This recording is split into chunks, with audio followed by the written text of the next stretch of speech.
pense que l'essentiel a été dit et vous-même vous l'avez constaté. Tous les mois nous venons ici. Nos dernières visites datent du mois de juillet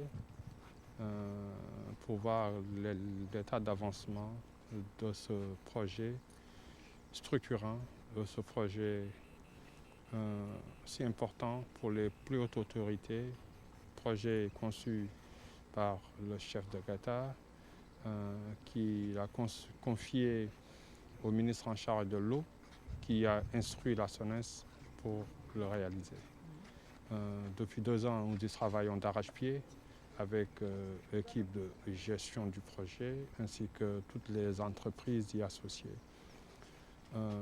Ce que nous avons vu aujourd'hui rassure que nous sommes sur bon chemin, étant entendu que l'objectif est de délivrer cet ouvrage, mais surtout un ouvrage de très haute qualité pour contribuer à la sécurisation de l'alimentation en eau potable des populations sénégalaises, particulièrement de celles traversées par ces ouvrages, notamment Louga, notamment Ndande, Géoul, Kébémer, Tivaouane, Pire, Thiès.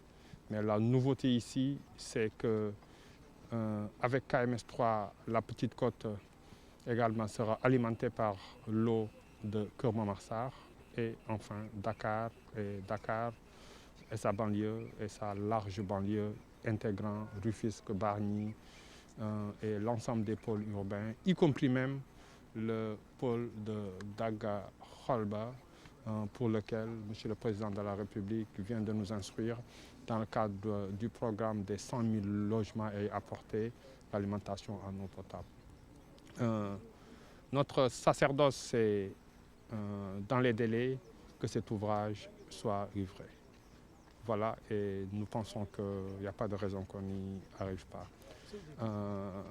Nous en avons aussi profité pour, à chaque fois pour apporter aussi un certain nombre d'améliorations.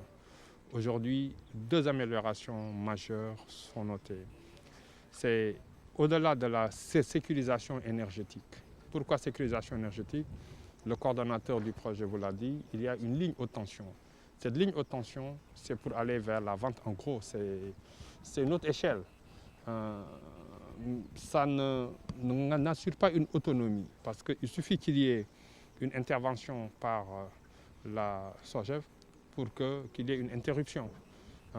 La ligne haute tension assure certainement une stabilité électrique ainsi que améliorer et assurer la qualité de l'électricité.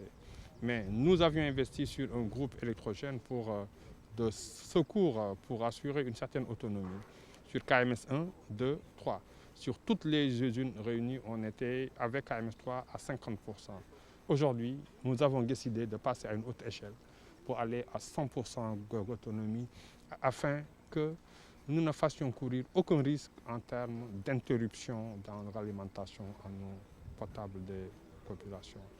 Nous avons également apporté des améliorations sur pas mal de trucs, sur le confort de l'exploitation parce qu'il y a une salle intelligente, une salle également de pilotage qui sera gérée par la CNO afin également qu'elle soit dans les meilleures conditions d'exploitation afin d'assurer aux populations sénégalaises quand même un service de qualité.